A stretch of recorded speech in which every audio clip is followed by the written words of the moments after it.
Have you ever felt invisible, like the person you truly are is locked away, and the world only sees a uniform, a name tag, a polite smile?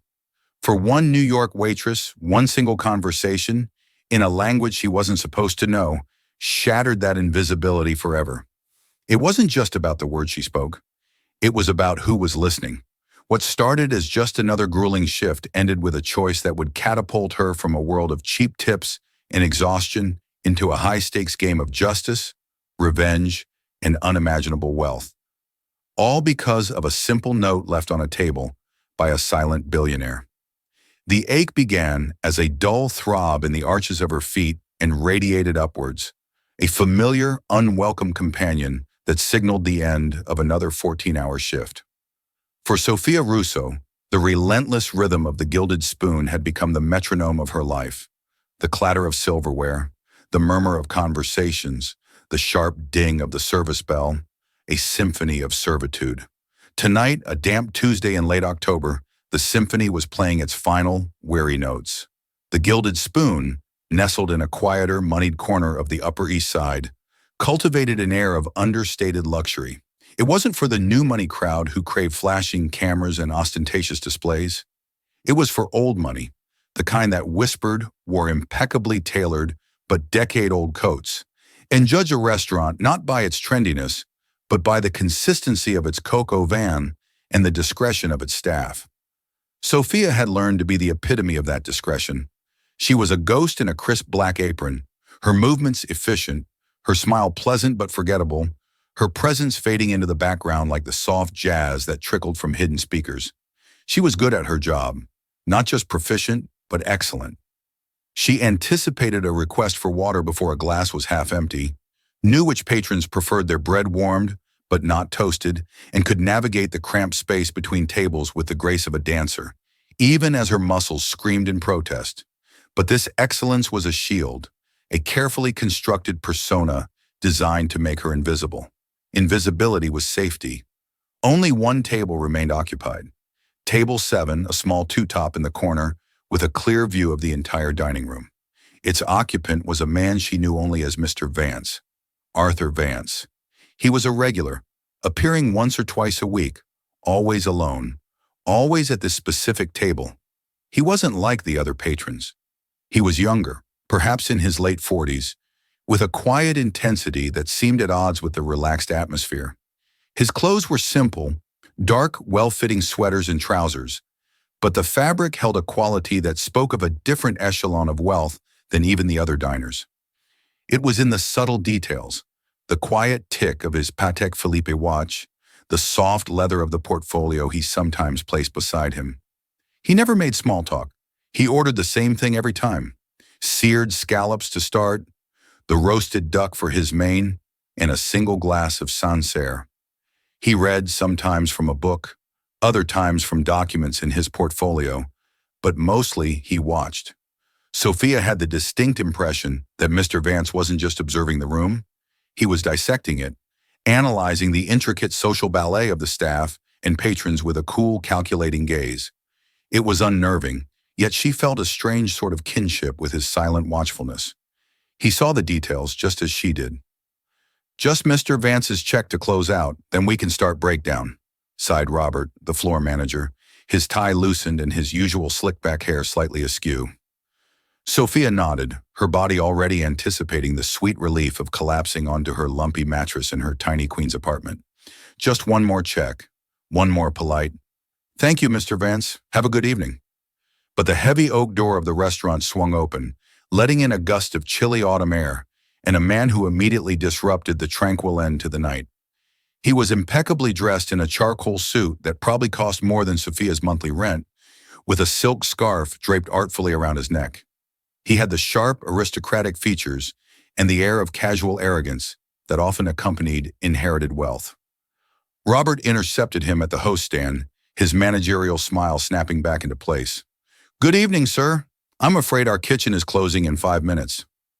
The man waved a dismissive hand, his accent thick and unapologetically Parisian. "It's not a problem. I know precisely what I want. A table, please." Robert's smile faltered. He had a handful of rehearsed French phrases for tourists, but this was fluent, rapid, and expectant. Ah, oui, a table. Of course. For one? The man's eyes scanned the nearly empty restaurant, dismissing the other tables, before his gaze landed on a booth near the back. He didn't answer Robert but walked straight to it and sat down, placing his leather gloves on the table with a soft thud. He looked back at Robert and continued in French, his tone laced with impatience. Bring me the wine list, and I will only be speaking in French. Robert froze. He shot a panicked look across the room. The other remaining waitress, a college student named Brenda, stared at her shoes, suddenly fascinated by the scuff marks on her non-slip soles. This was a power play, a game some wealthy Europeans like to play to assert their cultural superiority. It was designed to fluster, to remind the help of their station. Sophia watched from the shadows near the service station. She felt a familiar, cold dread creeping up her spine. French. Of all the languages, it had to be French. The language she had spent years trying to forget. The language that tasted of betrayal and heartbreak. The language that belonged to a life she had torched to the ground. From the corner of her eye, she saw Mr. Vance at table 7. He hadn't looked up from his book during the entire exchange. But something about his posture had shifted. He was no longer reading. He was listening. The tension at the Frenchman's table was palpable. Robert, red-faced and flustered, attempted to present the wine list. Le vin, he stammered, pointing at the leather-bound book, as if communicating with a lost tribe. The customer sighed, a theatrical display of exasperation. The wine list, yes. I am not an imbecile. Recommend me a full-bodied Bordeaux. A Pauillac, perhaps. From 2015, if you have it. Robert's face was a blank mask of incomprehension. He looked helplessly toward the kitchen, as if the chefs might suddenly reveal a hidden fluency in oenology and French. The game was succeeding beautifully. The customer was thoroughly in control. The manager utterly humiliated. For a moment, Sophia felt a flicker of satisfaction. Robert was a petty tyrant on his better days, and seeing his authority crumble was not entirely unpleasant. But the feeling was quickly replaced by a gnawing anxiety. This wasn't just about Robert. It was about the restaurant, about the shift ending, about her getting home before the last train. It was about the language itself, a key that unlocked a room in her mind she kept bolted shut. The words, the accent, the specific cadence of Parisian French. It was all a painful echo from a past she had fled. Brenda was now busy polishing the same fork for the third time, her avoidance so absolute it was almost an art form. The responsibility as the senior waitress on the floor would inevitably fall to Sophia. Robert would command her to try, to handle it, and she would have to pretend, to stumble through the same pigeon phrases he had, reinforcing the Frenchman's smug superiority. She could do that. She could play dumb. It was, after all, her specialty. For 3 years in New York, she had been Sophia Russo from Queens, a girl who probably took 2 years of high school Spanish and remembered none of it. It was a safe, unassuming identity. But as the man spoke again, his voice sharp with command, something inside her snapped. It was the arrogance, the deliberate act of making others feel small for his own amusement. It was the same casual cruelty she had known before, dressed up in a fine suit and an expensive accent. And in that moment, the carefully constructed walls around her past didn't just crack, they shattered.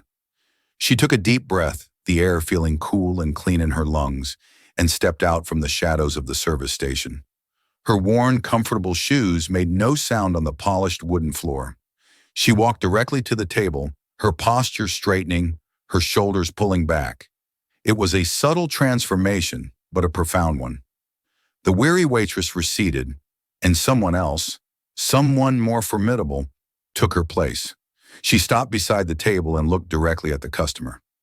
Robert began to protest. "Sophia, I'll handle." But she silenced him with a glance so steady and so cold, it stopped him mid-word. Then she turned her attention back to the Frenchman. Her voice, when it came out, was not the friendly, slightly tired tone of a New York waitress. It was a voice he would understand. It was fluid, precise, and carried the unmistakable crystalline accent of the 16th arrondissement of Paris, the enclave of the city's oldest and most established families. Good evening, sir. Forgive the wait. A 2015 Pauillac. An excellent choice, although our Chateau Ponte Canet from that year is particularly exceptional.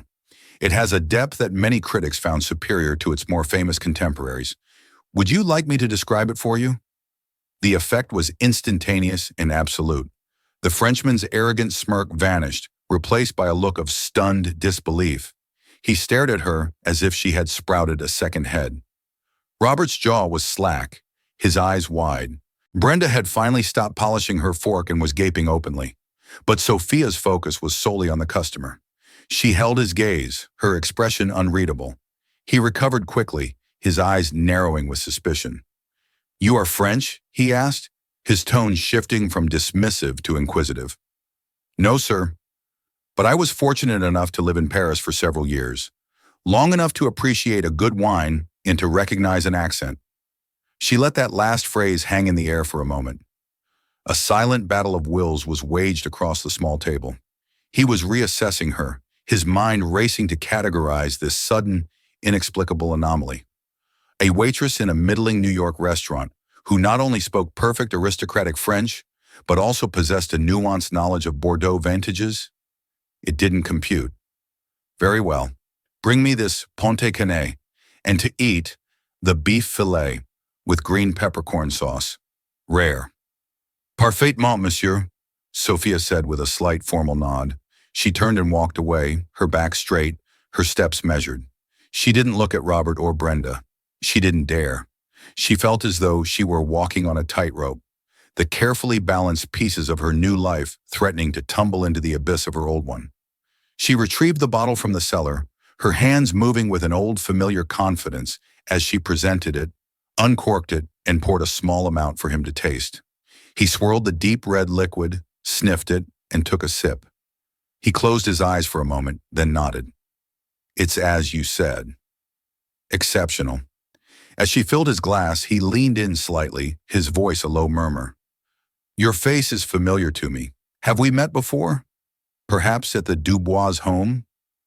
Ice, pure, cold ice flooded Sophia's veins. Dubois. The name struck her with the force of a physical blow. Of all the names, all the families in Paris, it had to be that one. The name that was tattooed on her nightmares. She kept her composure, her face a serene mask, but her heart was hammering against her ribs. She had to end this, now. "I'm afraid not, sir. I don't know anyone by that name. You must be confusing me with someone else. Enjoy your wine." She retreated, her composure holding just long enough to get back to the sanctuary of the service station. She leaned against the wall, her knuckles white as she gripped the counter. Her breath came in short, ragged gasps. He hadn't just been playing a game. He was searching. And his mention of that name meant he was close, terrifyingly close. Across the dining room at table 7, Arthur Vance slowly closed his book. He had not missed a single word, a single glance, a single tremor of fear that had passed over Sophia's face. He placed the book on the table and watched her, his expression thoughtful, his sharp eyes piecing together a puzzle he hadn't known existed until 10 minutes ago. The waitress, the ghost in the apron, was not invisible at all. She was hiding, and he had just witnessed the ghost's past come knocking at the door. The rest of the Frenchman's meal passed in a blur of forced professionalism for Sophia. She served his steak, refilled his wine, and cleared his plate, all while maintaining a polite but impenetrable distance. The effortless confidence she had displayed earlier was gone, replaced by a brittle formality. She felt his eyes on her every time she approached the table, a probing, analytical gaze that made her skin crawl. He knew she was lying. The name Dubois hung in the air between them, an unspoken accusation. When he finally requested the check, in French of course, Sophia brought it to him with a sense of profound relief. He paid with a black American Express card, the name on it reading Jean-Luc Dubois. Seeing it there in crisp block letters was another jolt to her system. It was him. Not a relative, not a casual acquaintance of the family, but one of them. He had been sent. He signed the slip, adding a generous tip that felt more like an insult than a compliment, a payment for a performance. As he stood to leave, he paused and looked at her one last time. If you ever remember where we've met, do let me know. Some people have very long memories. It was a threat, wrapped in the politeness of their shared language. He left without a backward glance, the heavy oak door swinging shut behind him, leaving a chilling silence in his wake. Sophia stood frozen for a moment, the restaurant's quiet hum suddenly deafening. Her carefully constructed world felt fragile, as if a single touch could shatter it into a million pieces. The ghost was out of the bottle. "What the hell was that, Russo?" Robert hissed, storming over to her. His earlier fear had been replaced by a manager's indignation. "You speak perfect French? Since when? And what did he say to you?" "He was just being a difficult customer, Robert," Sophia said, her voice flat and tired. "I handled it. Isn't that what you wanted?" She didn't wait for an answer. She turned and walked towards the last island of civility in her chaotic evening. Table 7, Mr. Vance. He looked up as she approached, his expression unreadable. For the first time, he didn't seem to be looking through her, but directly at her, at the person standing behind the apron. "Your check, Mr. Vance," she said, her voice softer now. "Thank you, Sophia," he replied. His voice was a low baritone, calm and steady. It was the first time he had ever used her name. He placed his credit card in the folio without looking at the bill. While she was turned away running the card, he did something unusual. He took a pen from his jacket, a heavy silver fountain pen, and scribbled a few lines on one of his personal note cards. Thick, cream-colored cardstock embossed with a subtle AV. He folded it and placed it on the table. Beside it, he laid a thick, sealed envelope that had been in his portfolio. He then placed the signed credit card slip on top of the note. When Sophia returned with the slip for him to sign, he was already standing, shrugging on his coat. "Everything is taken care of," he said simply. "Good night." "Good night, Mr. Vance," she replied, her professional mask firmly back in place. He walked to the door and, just before he left, he paused and looked back at her. Their eyes met across the empty restaurant, and he gave her a small, almost imperceptible nod. It wasn't a nod of thanks. It felt like a nod of acknowledgement, of understanding. And then he was gone. Sophia let out a breath she hadn't realized she was holding. Finally, it was over. All she had to do was clear this last table, and she could flee to the anonymity of the subway, to the safety of her small, lonely apartment. She picked up the bill folio and saw the note in the envelope beneath it.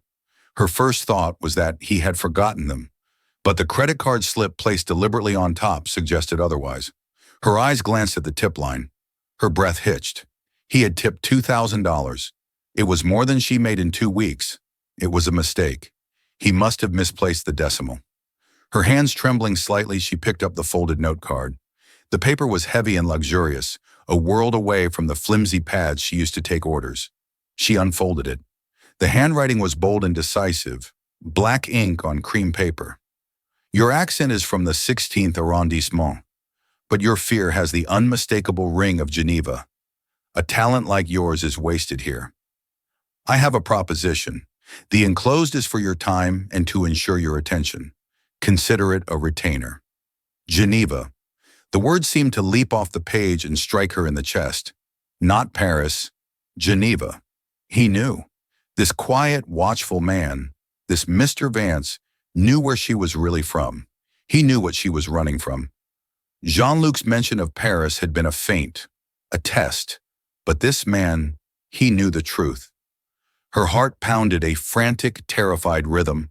With shaking fingers, she tore open the thick envelope he had left beside the note. It wasn't filled with documents. It was filled with cash. Neat stacks of $100 bills. A quick, disbelieving count told her there was $10,000. Nestled within the stacks was something else. A slim, elegant ticket folder. She slid it out. It was a first-class, one-way ticket on Swiss Air, departing from JFK in 2 days' time. The destination, Geneva. The subway ride back to Queens was a nauseating, surreal journey. The screech of the train's wheels against the tracks, the garbled announcements, the press of tired bodies. It all seemed to belong to a different reality. Sophia sat hunched in a corner, the heavy envelope clutched in her bag like a bomb. $10,000 in cash. a first-class ticket to the one city on earth she had sworn never to set foot in again. Geneva. The note was seared into her memory. Your fear has the unmistakable ring of Geneva. How? How could a quiet man in a New York restaurant know? Arthur Vance wasn't just a keen observer. He was something else entirely. He hadn't just seen a waitress speaking French. He had seen through 3 years of carefully constructed lies to the terrified girl underneath. Back in the sterile quiet of her small apartment, she locked the door, slid the chain across, and leaned against it, her body trembling. The city lights of Manhattan glittered coldly across the river, a world away. Here there was only a worn sofa, a tiny kitchen, and the ghost she had tried to outrun. Tonight they had caught up. Jean-Luc Dubois. The name was no longer just a trigger. It was a key, unlocking a torrent of memories she had viciously suppressed. She sank onto the sofa, the events of her past life replaying in her mind, not as a gentle stream, but as a violent flood. She had never been Sophia Russo from Queens. She was, or had been, Sophia Ricci, a name that once carried weight in a very different world. Her father was Italian, her mother French, and she had grown up in the rarefied, multilingual bubble of Geneva's international community. Her perfect French wasn't a skill she had acquired. It was her mother tongue, polished by years at a prestigious Swiss boarding school. She had not been a waitress. After earning a postgraduate degree in art history and provenance from the University of Geneva, her unique talent for languages and her meticulous research skills had landed her a coveted position. She was a provenance researcher for the Dubois family. The Dubois family were not just wealthy, they were a dynasty. Their fortune, originally from banking, had been funneled for generations into one of the world's most magnificent and private art collections. From the outside, they were pillars of society, patrons of the arts, their name gracing museum wings and charity galas. But from the inside, Sophia had learned the truth. The patriarch, Antoine Dubois, was a ruthless predator, a man who believed beauty was something to be possessed, not admired. He acquired art the way a shark hunts, using his immense wealth and power to intimidate, bankrupt, and occasionally erase competitors in their collections. Much of the Dubois collection, she suspected, had a dark, unwritten history. Her job was to legitimize it, to build impeccable, unassailable histories for these works of art. She was to trace their ownership back through centuries, creating a paper trail that would wash away any taint of their true acquisition. At first, she had been naive, thrilled by the proximity to such masterpieces. She was brilliant at her job, unearthing forgotten details, connecting letters and receipts from dusty archives to build a flawless narrative. Jean-Luc was Antoine's nephew, the public face of the family's art foundation, a handsome, charming sociopath who managed the family's less savory affairs. He had been her direct supervisor, and he had wanted more than her professional skills. He had pursued her relentlessly, his advances growing from charming to predatory. Her rejections only seemed to fuel his determination. The breaking point had come with a small, exquisite painting by a lesser-known Renaissance master, a portrait of a Florentine noblewoman. Sophia's research hit a wall.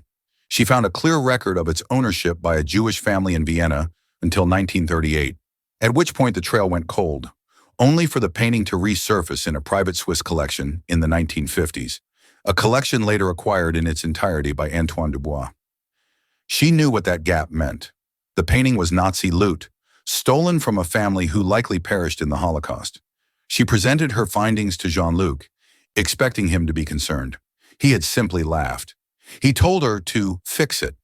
He wanted her to fabricate the provenance, to create a fictional Swiss owner who had legitimately purchased it before the war, erasing the Jewish family from the painting's history forever.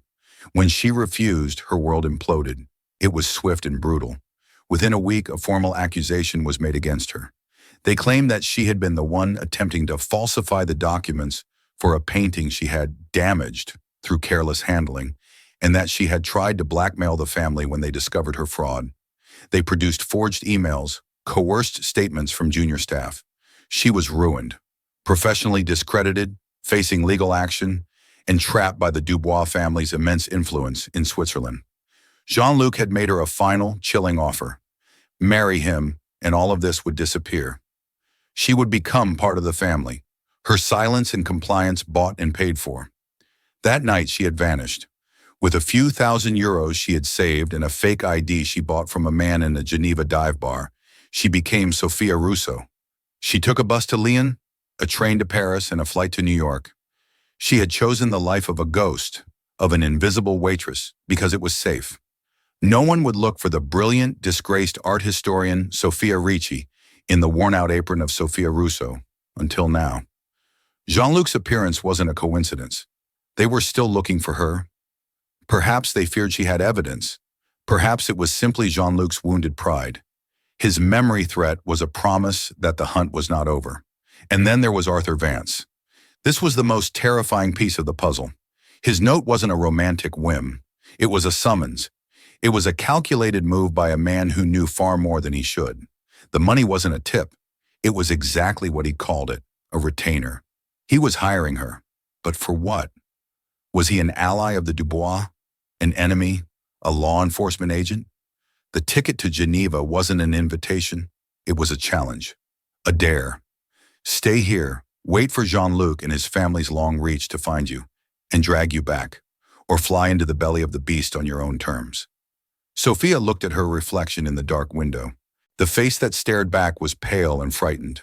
But beneath the fear, a different emotion was stirring, an ember that had been cold for 3 years. Rage. They had taken her name, her career, her life. They had turned her into this frightened shadow. Jean-Luc had come for her.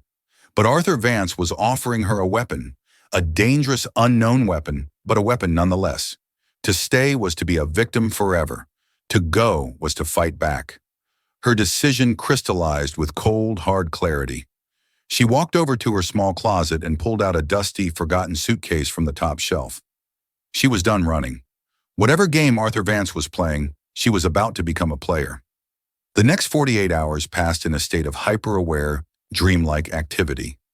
Sophia moved with a purpose she hadn't felt in years. The weariness that had been her constant companion seemed to have evaporated, burned away by a potent cocktail of fear and adrenaline. Her first act was to quit her job. She called the Gilded Spoon the next morning. Robert answered, his voice already laced with its usual morning irritation. "It's Sophia," she said, her tone leaving no room for argument. "I won't be coming back.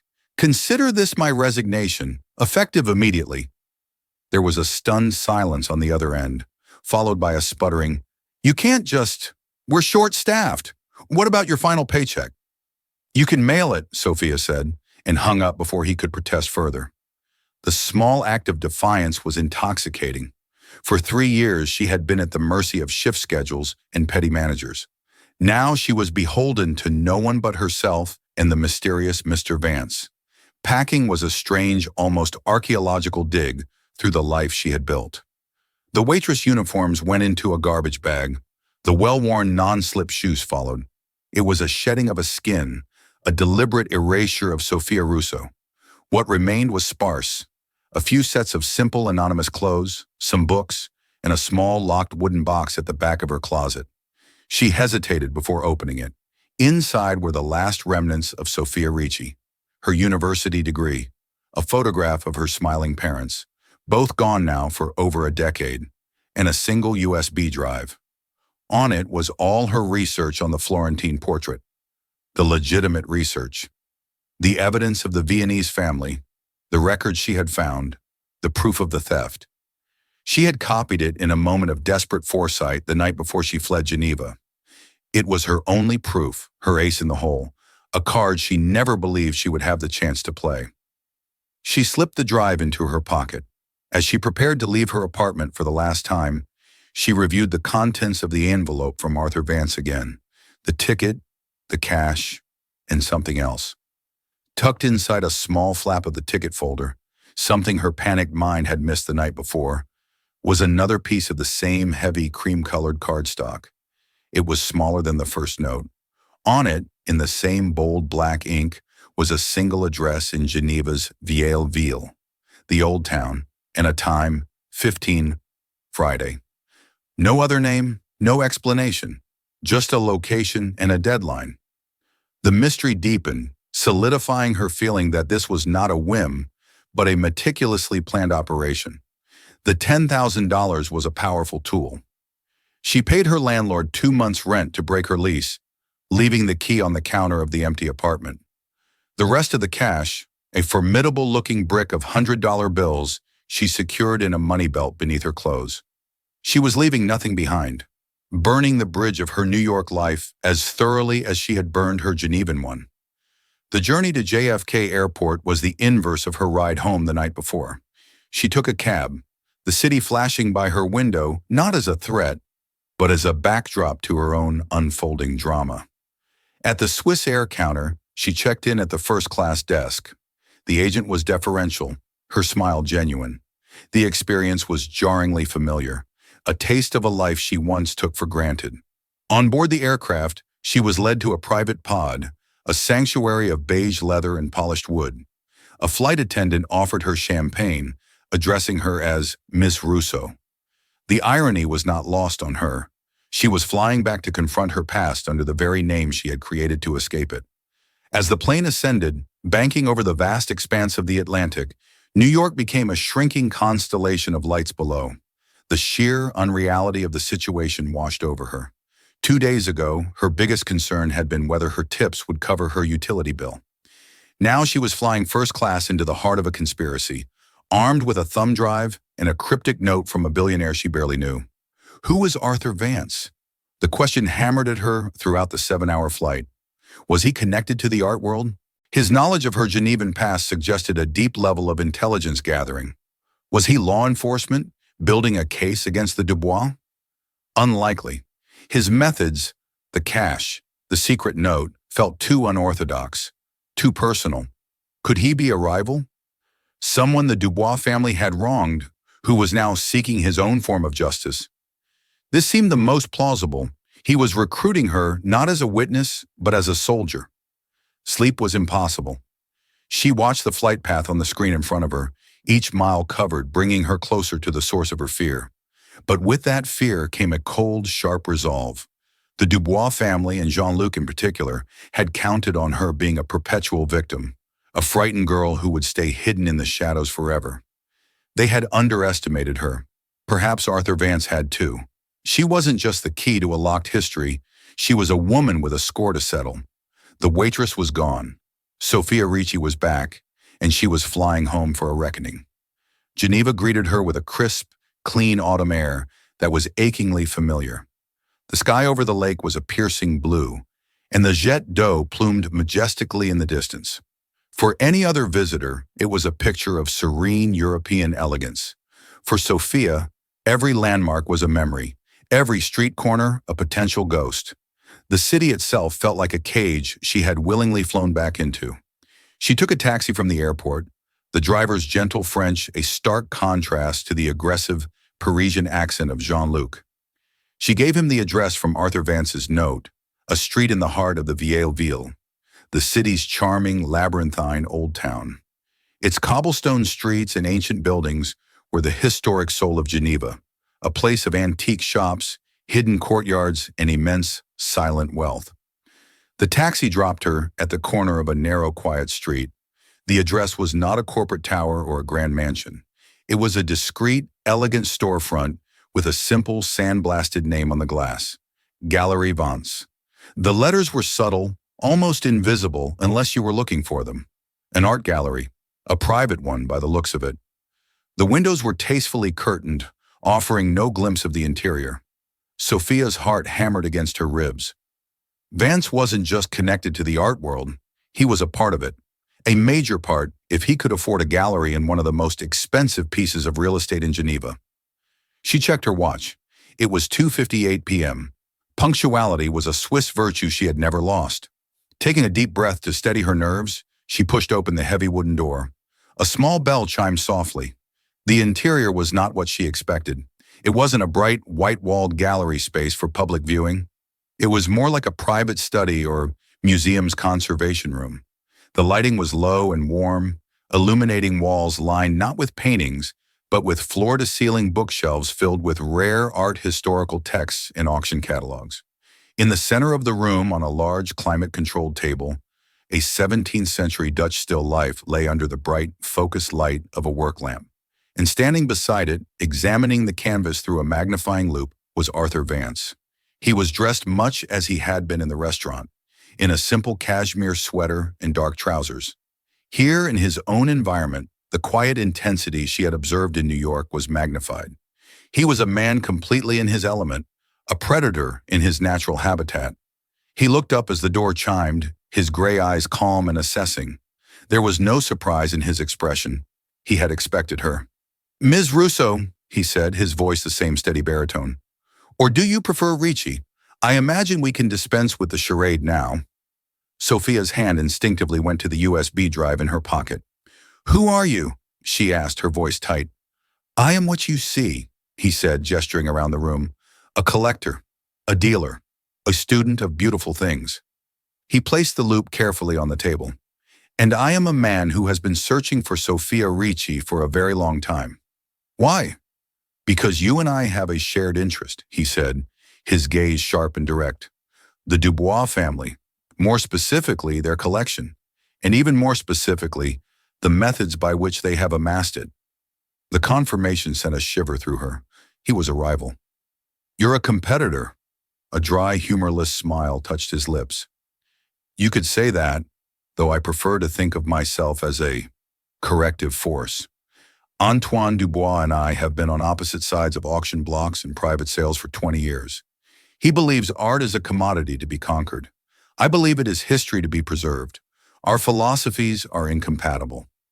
He walked over to a small seating area with 2 leather armchairs. "Please sit." It was a polite invitation, but it felt like a command. Sophia sat on the edge of the chair, her back ramrod straight. "How did you know about me?" she asked. "About Geneva? When one battles a man like Antoine Dubois, one learns to study his organization from the inside out," Arthur explained, taking the seat opposite her. "I cultivate sources, disgruntled curators, ambitious junior bankers, discarded lovers. Years ago, I started hearing whispers about a brilliant young Provenance researcher in his employ, a woman with a unique talent for making inconvenient histories disappear. Then 3 years ago, that brilliant researcher vanished, just as a story was circulated about her being a fraud. It was a classic Dubois move. Use a person's talent, then destroy them to cover your tracks. I knew the official story was a lie.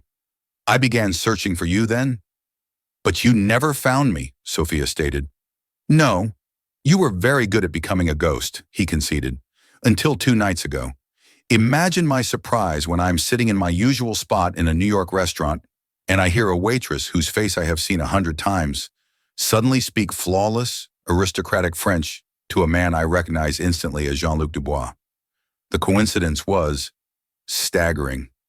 When I saw the look on your face when he mentioned the family name, I knew. The ghost had reappeared. It all clicked into place.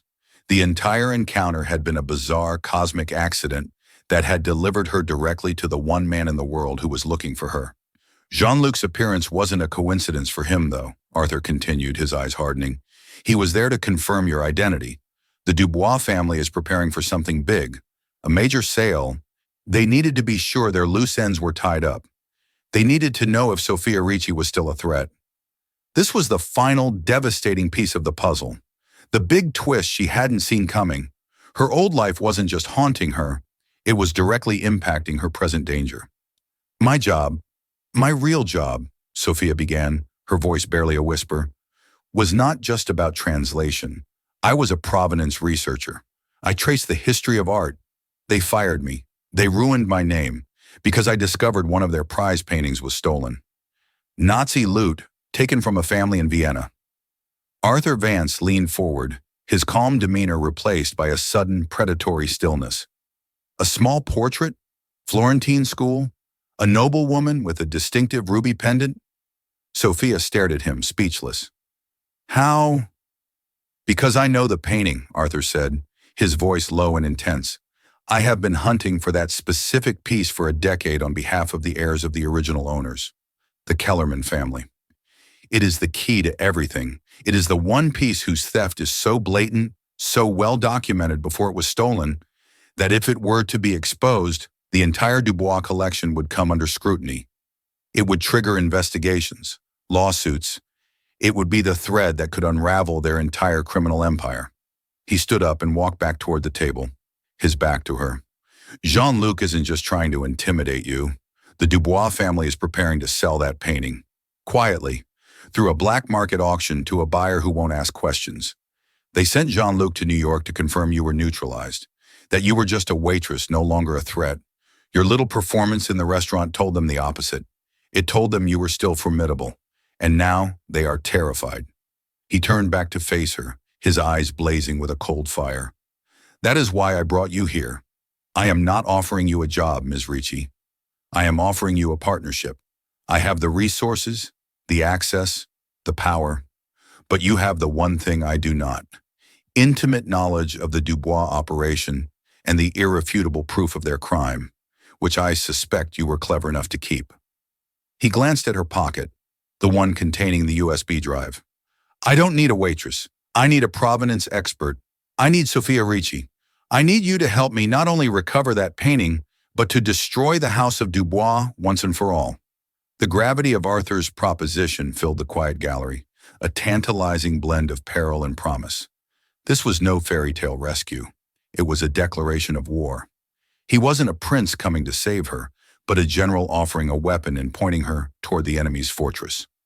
You want me to walk back into the lion's den, Sophia stated, her voice remarkably steady.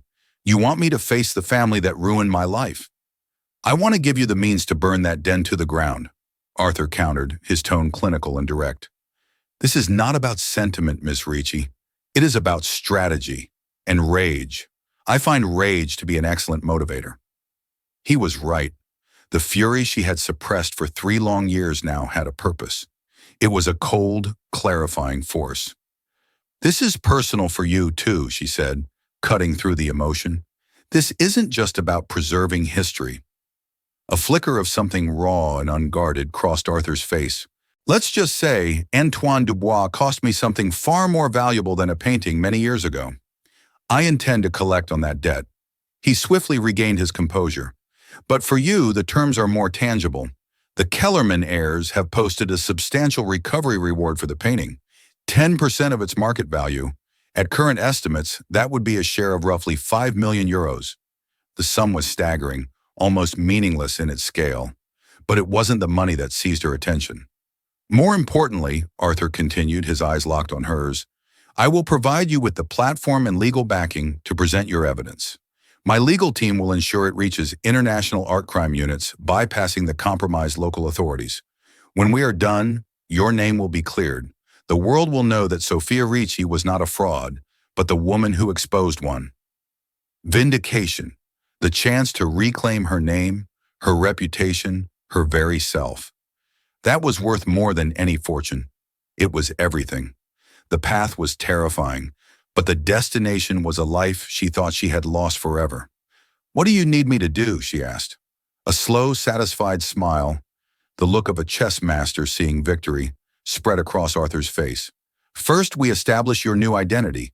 Sophia Russo is gone, and Sophia Ricci is a ghost. You will become Sophia Rossi, a wealthy, independent art consultant from Milan. Your Italian heritage provides the cover. Your skills provide the credibility. He motioned to a door at the back of the gallery. An apartment is waiting for you. It is secure. A stylist will arrive this afternoon to create your new wardrobe. You will be outfitted to play the part convincingly. They'll recognize me, Sophia said, the old fear resurfacing. Jean-Luc will, Arthur confirmed. That is the point. He will see you not as a waitress, but as a mysterious new player. Your presence will confuse him, make him nervous. Nervous men make mistakes.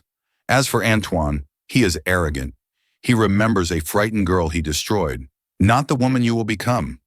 The plan was audacious, a high-wire act of psychological warfare. The Dubois family is hosting their annual autumn gala in 10 days at their estate. It is the perfect cover for a private viewing for the painting's illicit sale. You will be my guest. Your mission, Miss Ricci, is to find the Florentine portrait. Once you do, you will use your expert knowledge, a detail only you would know, to prove its identity beyond doubt. My team and I will handle the rest. He laid it all out with chilling precision.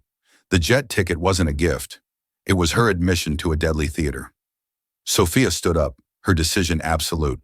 The fear remained, a cold knot in her stomach, but it was now eclipsed by a powerful resolve. She was no longer running from her past, she was weaponizing it.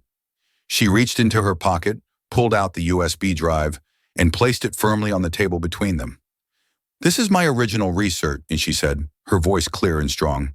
"The proof of the Kellerman ownership, the evidence of the theft. It's the bullet." She looked directly at Arthur. "You've just provided the gun." Arthur looked from the small plastic drive to her determined face. For the first time, she saw genuine respect in his eyes. He had sought a pawn, but had found a queen. "Welcome to the game, Ms. Ricci," he said. The following 10 days were a blur of calculated transformation. Sophia was reborn. The frumpy waitress uniform was replaced by a wardrobe of understated Italian luxury, her hair was reshaped into a sophisticated style, and her posture regained the confident elegance of her past life. Arthur Vance was a demanding tutor, drilling her daily in the gallery that had become her command center. They studied the layout of the Dubois estate and role-played confrontations with Jean-Luc. In their intense sessions debating the nuances of art history, she saw past the billionaire to the passionate scholar beneath, and a powerful alliance was forged. Her reintroduction into Genevan society was a masterpiece of psychological warfare.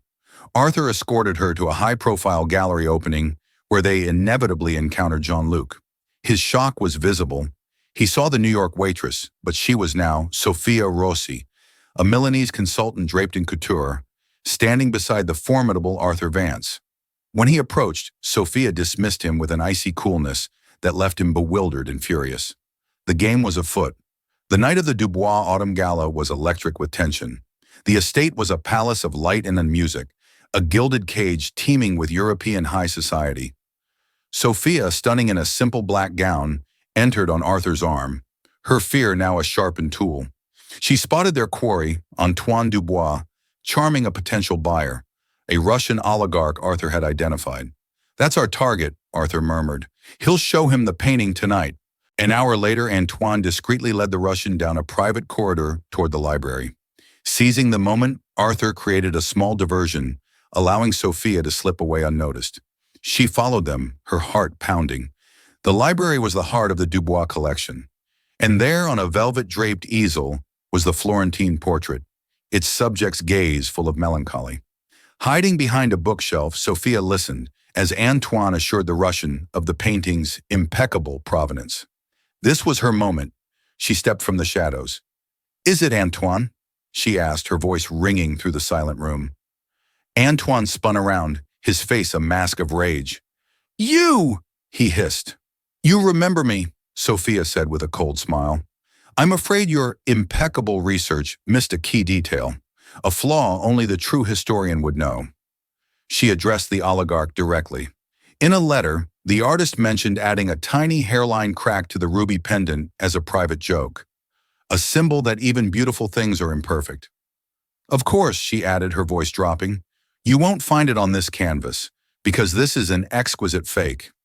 It was an audacious, brilliant bluff. She was betting he wouldn't dare display the real, incriminating painting. Antoine's face went white. "That's a lie," he sputtered. "Is it?" she challenged. "Or is the real one tucked away in your vault, waiting for the money to be transferred?" The oligarch's face darkened with the realization he'd been played. At that exact moment, the library doors swung open. Arthur Vance stood there, flanked by two men from the International Art Loss Register. "Antoine," Arthur said, his voice resonating with finality, "I believe you have something that belongs to the Kellerman family. My colleagues are here to retrieve it." It was checkmate. Trapped and exposed, Antoine Dubois' empire, built on a mountain of lies, began to crumble. Sophia looked at the portrait, the beautiful woman whose stolen history she had finally avenged. In that moment, she was no longer a victim or a ghost. She was herself, whole and unbroken, the victor in a game she was never meant to survive. And so, the story of the waitress who spoke perfect French concludes not with a fairy tale ending, but with a powerful, real-life victory. Sophia Russo didn't just get a new life. She reclaimed the one that was stolen from her. She proved that the most valuable things we possess aren't wealth or status, but our integrity, our hidden talents, and the courage to confront the ghosts we think we've left behind. Her journey from a tired New York waitress to the architect of a billionaire's downfall is a stunning reminder that our true potential often lies just one unexpected moment, one brave decision away from the surface. It shows us that sometimes the quietest people in the room are the ones with the most powerful stories to tell. If this story resonated with you, please hit that like button. Share it with someone who needs a reminder of their own strength, and subscribe for more true life dramas that are stranger and more inspiring than fiction.